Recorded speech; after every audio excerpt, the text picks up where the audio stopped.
Hello again. I don't know what happened. It all just ended. I'm gonna give people a minute to arrive again. Oh, hello again, everybody. Groundhog Day Dharma style. Every day is Groundhog Day Dharma style. The teachings. The teachings are always the same. All right. Well, let's hope it doesn't happen again. And if it does, I'll try another way of connecting, and I don't know whether that's something at my end or something at the with the system. All right, so starting again. Um, yes, we all got whooshed out, Doro. Anyway, here we are again. I was just saying, like, my introduction for anyone who doesn't know me. Um, just saying that my work is with charities and activists, and I actually do relatively little of this kind of teaching. I really enjoy it. But I see this, I find this really interesting and like ever fruitful balance um, or mirroring between these different parts of life. The world of changing uh, systemic harmful systems and of working with people who are suffering, and the work of Dharma, kind of in the world and on the cushion classically. So being here in support of your practice feels very complementary. All right, so hopefully we won't get chucked out again. And each day I'm going to say a few words. This week my theme is comfort and discomfort in practice and life. And then we'll have a largely silent sit for about half an hour, and then some time for discussion and questions. And I'm also really happy to kind of continue discussions with people afterwards.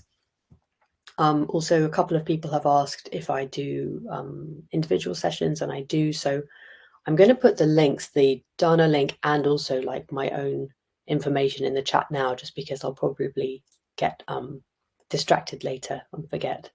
So I'm just going to put them in now, and then you can have them if you need them. All right.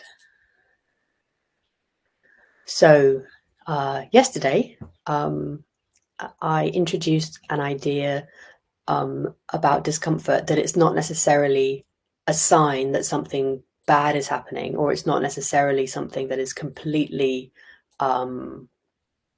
undesirable, that maybe we can file it under things we can't avoid, or we can even, I was thinking about this yesterday, maybe even possible to learn to be comfortable with it to such an extent that actually it's just one of those guests that visits us in our experience, and it is and it becomes less, I guess, important, the idea of whether or not we're suffering discomfort. So this kind of ease, or this familiarity with the idea of discomfort, slightly recategorizing it or slightly changing our relationship to it. And I told the story of how earlier in my own practice, I didn't really think in that way. I thought that practice could remove all my suffering rather than being more of a transformative process. And I also sort of thought all things that weren't, the opposite of suffering were bad. So I put together pain, delusion, discomfort, all these different aspects of dukkha, which are all actually very different, but I put them all together as if they were all bad, and as if they were all the same kind of bad. And the problem that I found doing this is that I could get really attuned to the idea that discomfort is bad. And almost through repetition of avoiding it, I could really make a groove in my mind and my heart through the repeating practice of avoiding it. We're always practicing. Sometimes we're practicing our habits. Sometimes we're practicing in a deliberate way. Sometimes we're practicing accidentally. But whatever we practice, we're making more connections, literally more neural connections, and more familiarity, more habit, which increases the likelihood we'll do those things again. So for me, being reactive and seeking a lot of the time to avoid discomfort really kept reinforcing this idea that I should avoid discomfort. Becomes a self-fulfilling prophecy. And then I can get buffeted around by my immediate reactions. And I'm responding to the world or to my own experience kind of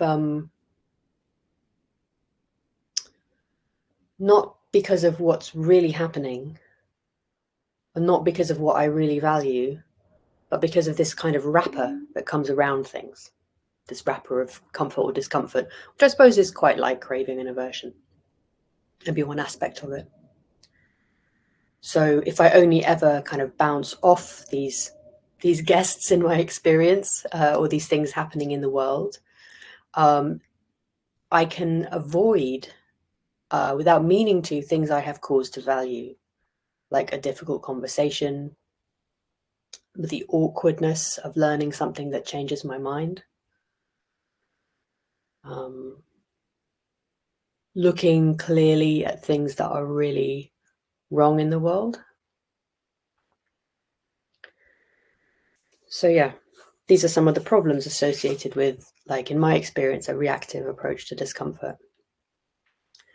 But for today, I'd like to touch on the flip side of running away from discomfort, which is to seek out comfort in a similar way, in that like non-discerning or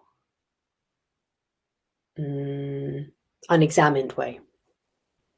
And I think this can happen in life, but also in practice. I think it can also happen on the cushion. And it's one of those tendencies that's really supported by mainstream consumer culture and maybe for some of us the structure of our lives, because people can make a lot of money by selling us comfort, and it's considered such a universal ideal. The market creates a lot of opportunities for us to run towards comfort and away from discomfort. Ordered some shoes recently, and they came in this box. And it's, it's just something that caught my eye because I was thinking about these things. It says the ultimate comfort solution. Wow, what a sell. I'll sign up for the ultimate comfort solution. Yeah. Because, I'm not against comfort. I think it's lovely. I enjoy it. What's troubling is this reactive response to it, or when it gets overvalued, you could say valorized, to the extent that of all of the different responses and reactions and ideas and maybe inner characters that we have going on at any moment in the day, comfort gets put in the driving seat. And other things that might also be very important become passengers who may end up going somewhere they would not have chosen. So yeah, we can fall into the habit, I think, of making comfort even the overarching goal of practice. There's a teacher that I like, not actually a Dharma teacher, but sort of other parts of life maybe. It's called Jamie Cato. And when he's talking about this kind of thing, he uses a really interesting metaphor, taking a wonderful racehorse, which in this case is our practice, and just using it to carry our luggage. So the practice can certainly do that, but is that all it's for? And I've been exploring some of these things by looking at this interesting book by someone called David Loy. And it's called Eco-Dharma, Buddhist Teachings for the Ecological Crisis. And he talks about some of the ways in which our thinking, our kind of cultural norms, whether that's in the wider culture or in the Abrahamic religion background, or practice that is also very dominant in the world, or whether it's from Buddhist practice, how some of these ways of thinking can kind of contribute to a lack of engagement in these big challenges in the world, mainly the climate crisis. He was writing like very much ahead of his time, all about Dharma practice and the climate crisis. And like all people ahead of his time, he was very frustrated at the lack of attention being given to these things in his world, in the Dharma world. That's a whole other discussion, but he teased out this really interesting, I think, explanation of why it might be so. And he looked at spiritual practice as a whole, including traditional religious practice and their relationship to systemic challenges such as the climate crisis. He was asking why the lack of interest or the lack of engagement. What is it that enables people sometimes to use practice as a way to stay disengaged or to soothe themselves rather than engaging? And based on his thinking, I've been playing with the idea of dividing spiritual practice into these three groups, these three paths. The first is transcendental, going away from the world. And the second is accommodationist, or like seeking only to harmonize with the world by changing ourselves. And then the third is engaged. And my theory is that we can use our Dharma practice, we can use meditation and these teachings in actually all three of these different ways. We can choose each one, or we can be drawn into each one. We can sort of slide backwards into each one without thinking, or we can be led into each one by different teachers. So I'll say a little bit about each one. The first is transcendental, and sort of underpinned by the idea of dualism, of cosmological dualism, that there's another world, that there's another reality that's separate to our reality, but somehow more real or more valuable.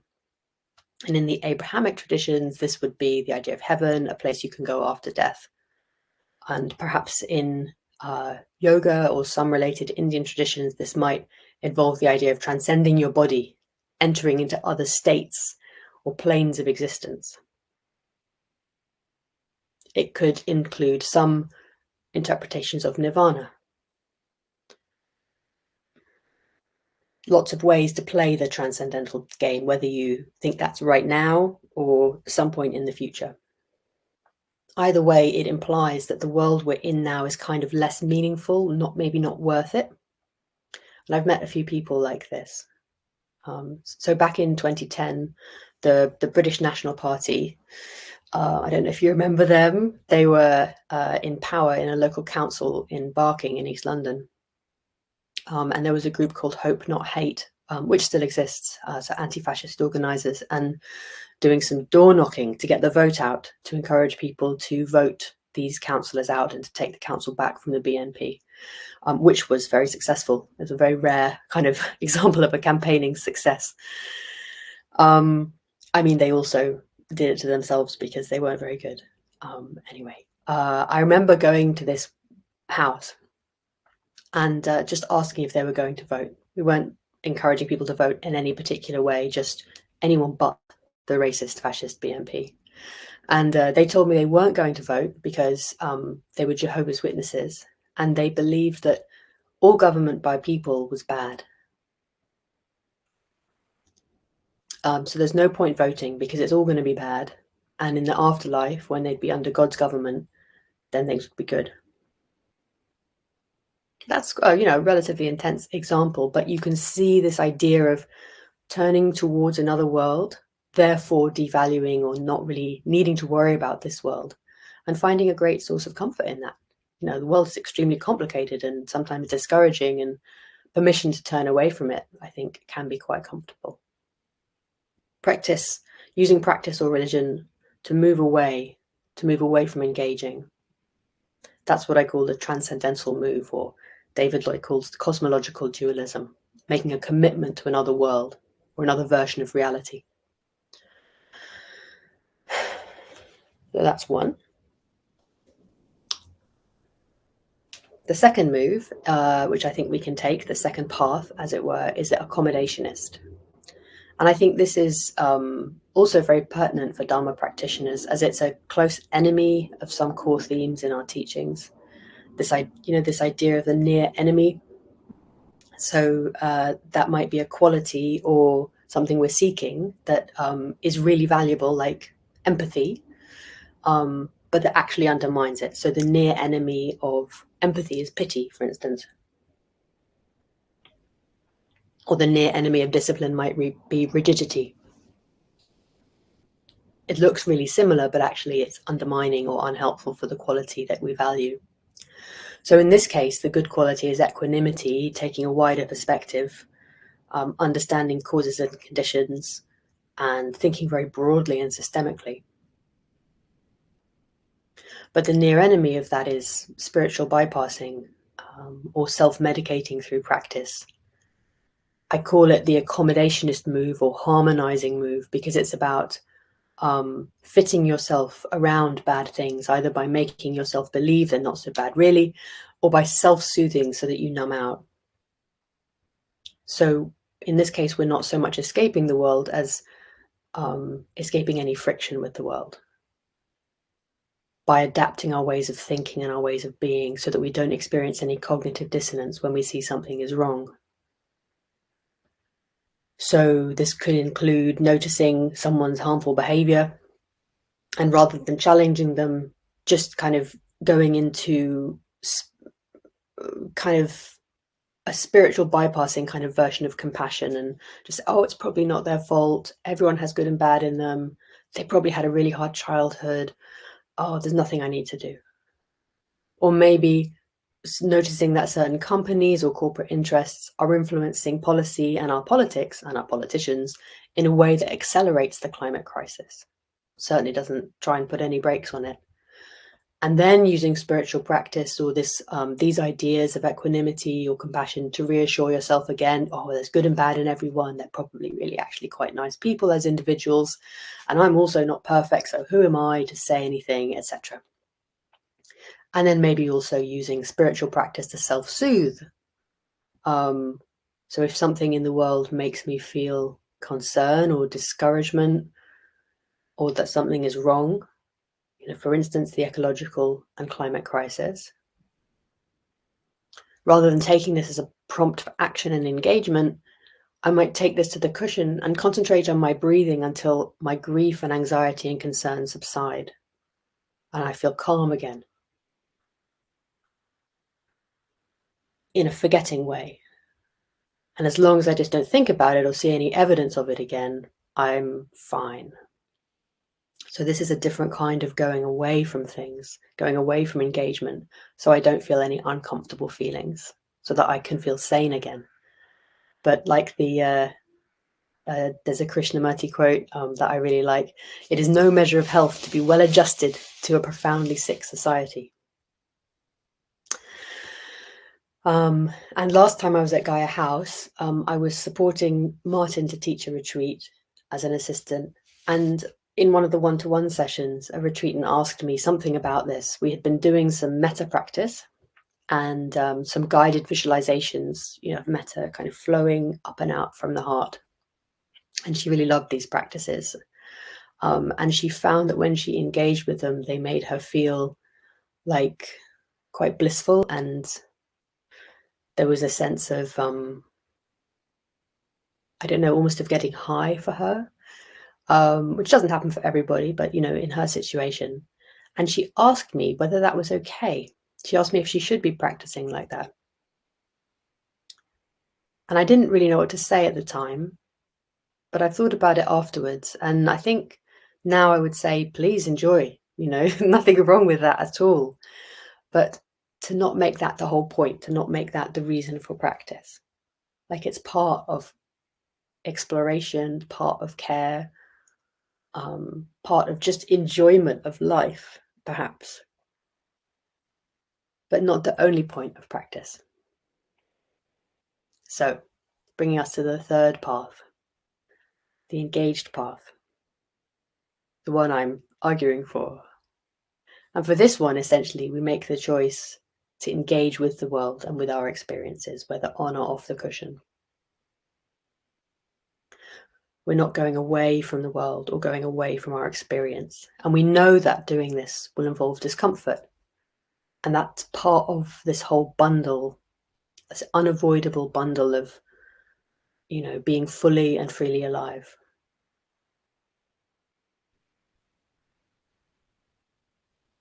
So how to do that, of course.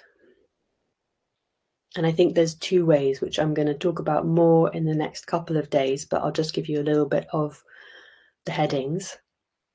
One is by building up our resources. So this can include reassurance and comfort, so that we're kind of really fully grounded. And in a way, our basket is big enough to handle more things, including discomfort. And I'll talk about that, I think, on Thursday. And the other way is to make what I call the ultimate Jedi move, which is to become comfortable with discomfort. So to really subvert it. And I'm going to talk about that a bit tomorrow. Different ways of doing that, because the practice is, I think, very well suited to developing some of these skills and discernments. So 3 parts of practice and their relationship with comfort and discomfort. The work of David Loy. These have been my themes for this morning. And now I think it's time to turn to some practice. So feel free to settle. And we'll have a largely silent sit for, I think, a little bit less than half an hour. All right.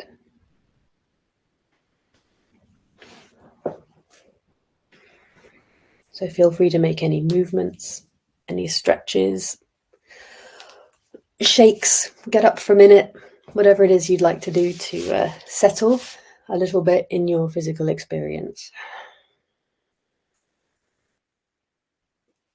Maybe taking a couple of slightly deeper breaths than usual, and then letting out a big sigh, or 2 or 3.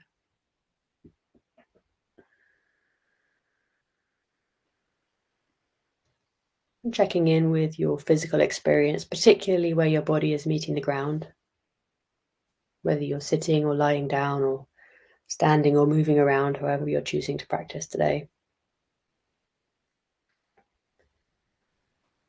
Allowing your focus to move to where the body is meeting the ground, where this encounter with the earth is happening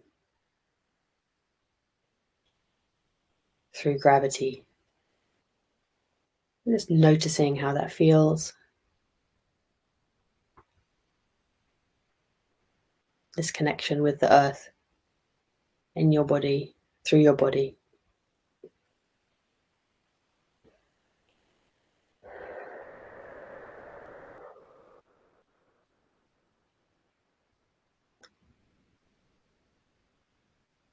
And noticing if there's any places in your experience where there's some tension or discomfort caused by tension. Noticing it with care,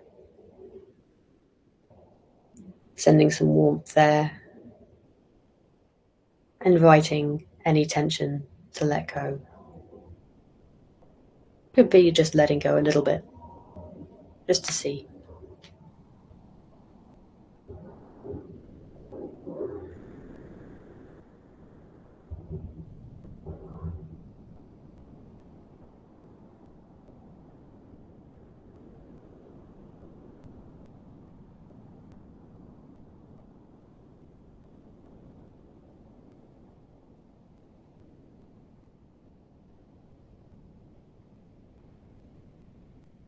And then connecting with your experience, the physical sensations of living right here, right now, whether that's in the movement of your breath or sensations in some other part of your body.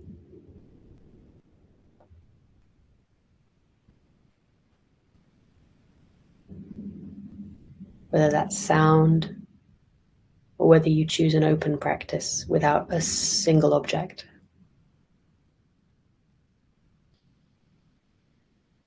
Settling on one form of practice for the next 20 minutes or so.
And if you notice different guests arriving in your experience,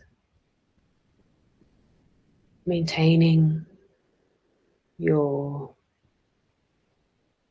gentle engagement with your practice, noticing the guests, whether they feel desirable or undesirable, and also letting them sit quietly and returning to your practice. You can always talk to them later. For the moment, no action required.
So coming back together now, gently moving your focus back out or back to the more everyday balance of in and out. Feel free to make any movements as ever as you transition. And I wonder how things are for you. I invite you to put any reflections on your practice or any of these ideas in the chat. It's really lovely, I think, for people to see what's going on for others. Use this opportunity as much as possible for building community as well as engaging in some meditation practice. Yeah, so we welcome also any questions, reflections, questions. We have a little bit of time now. Yeah.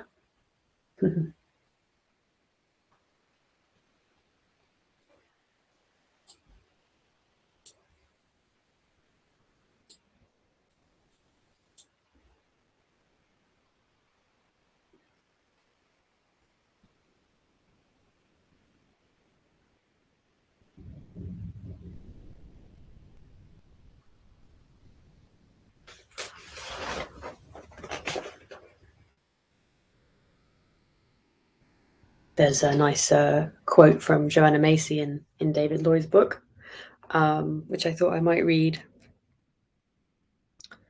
So she, in her book, A Buddhist Response to the Climate Emergency, she says, she's also talking about this idea of devaluing the world and its problems, whichever means we use to do that. And she describes it as one of several spiritual traps that cut the nerve of compassionate action.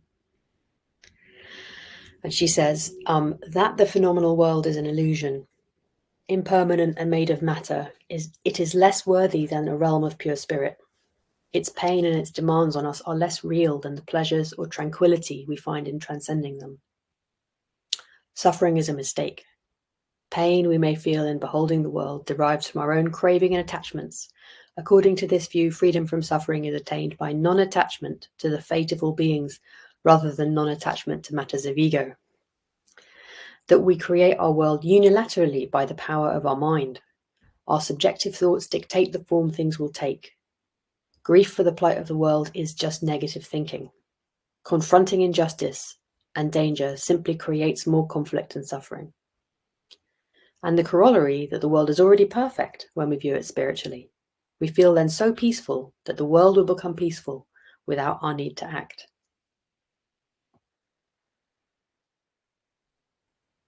And then he goes on to say, but the Buddha did not teach, and nor does his life demonstrate, that non-attachment means a lack of concern about what is happening. Yeah, interesting stuff.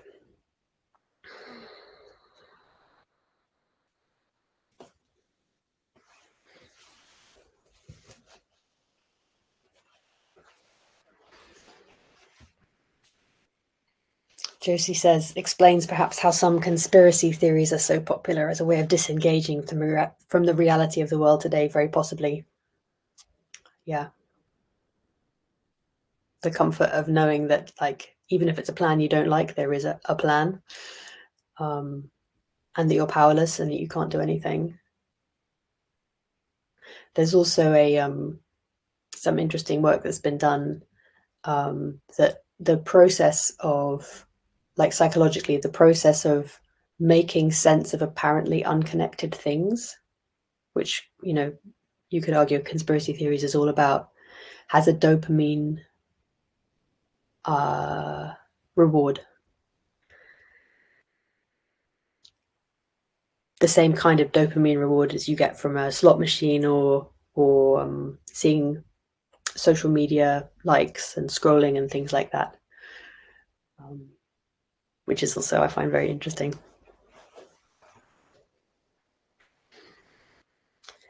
Caroline says, I find that my habit is to dwell a lot on physical and emotional discomfort,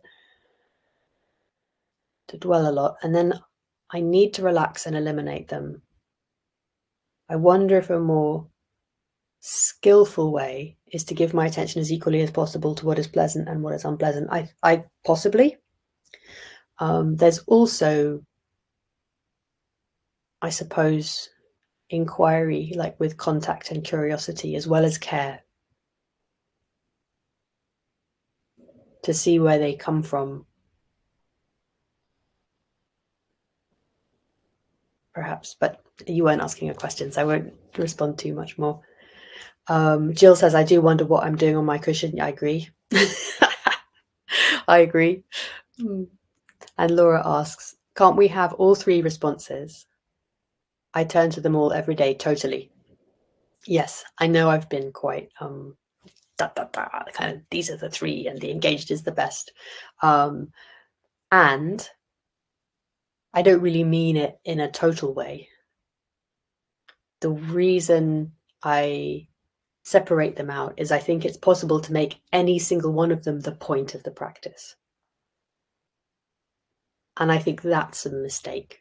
I know that's a really strong thing to say, but I do actually think that. I think practicing just to transcend, practicing just to be frictionless and therefore peaceful and therefore no engagement, I think that's problematic.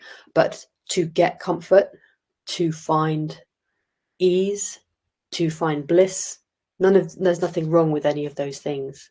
My worries are around making them the end goal.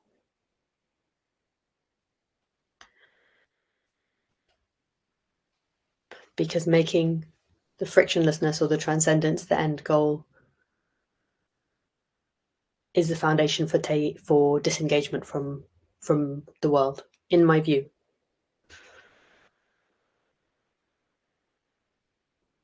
So yes, answer to your question, of course we can, and they're all really valuable. There's a danger, I think, in though valorizing the first two.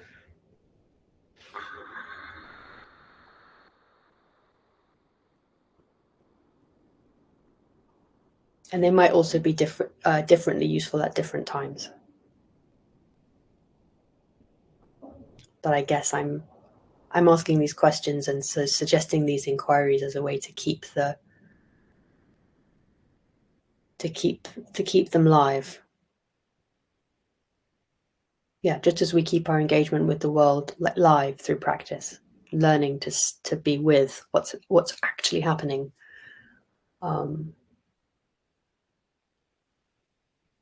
To also be alive to how you're using your practice.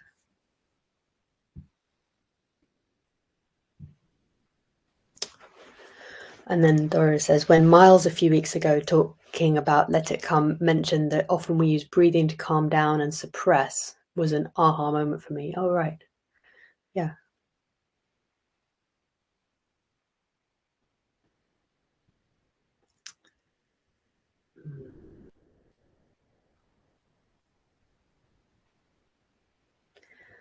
My recent discovery of Lama Kandra Rinpoche helps me with the accommodationist approach. She says meditation begins off the cushion. Great.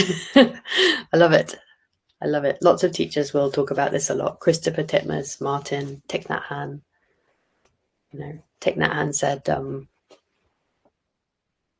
wrote rather, we do not stay in the meditation hall when the bombs are falling. And he doesn't say we do not go to the meditation hall, but he says we do not stay in the meditation hall.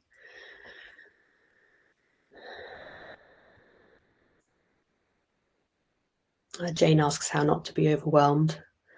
I'm going to speak a little bit about that in the next couple of days.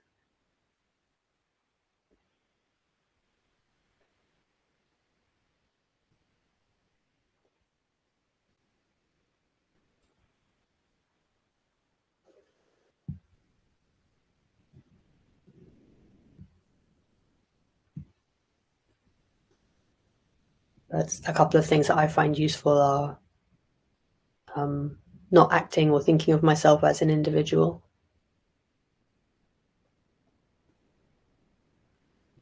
but finding the others. As a writer called Douglas Rushkoff that I really like, he's a media theorist, and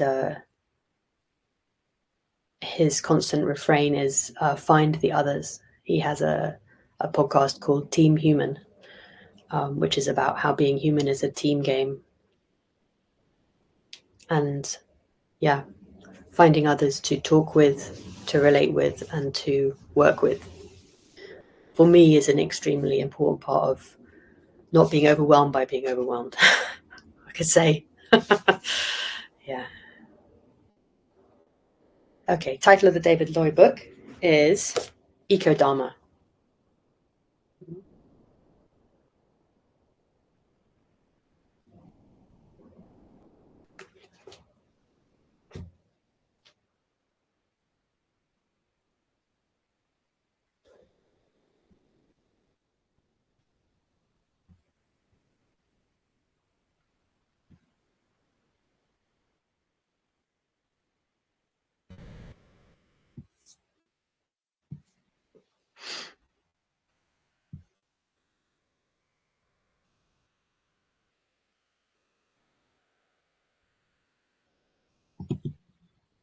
Douglas Rushkoff's podcast is called Team Human. I think he has a book called that as well.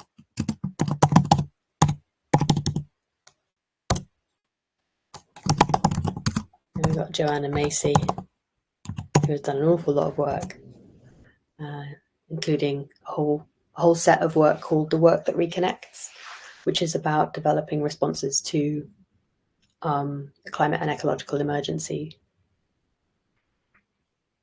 in ways that don't burn us out and that are rooted in the Buddhism. There's lots of people who run workshops and who think about this a lot. So Joanna Macy's work is also really, really good, thinking about overwhelm and wise response.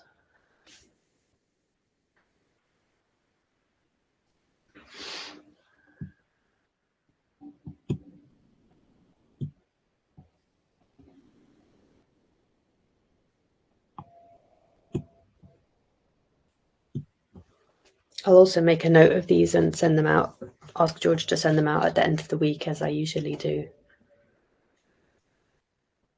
Oh, and one more thing I wanted to say, actually. We've got a minute left. Tomorrow, I plan, if you're coming back, I plan to talk about ways of responding to discomfort that help kind of not be bothered, not be reactive around it. This thing I've been talking about, becoming a discomfort Jedi.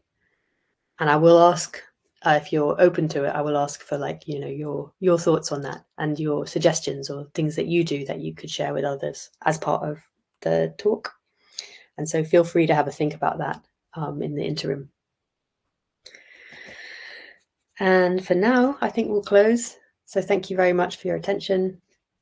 Thank you very much for your practice and for being part of this wonderful Sangha together. See you tomorrow.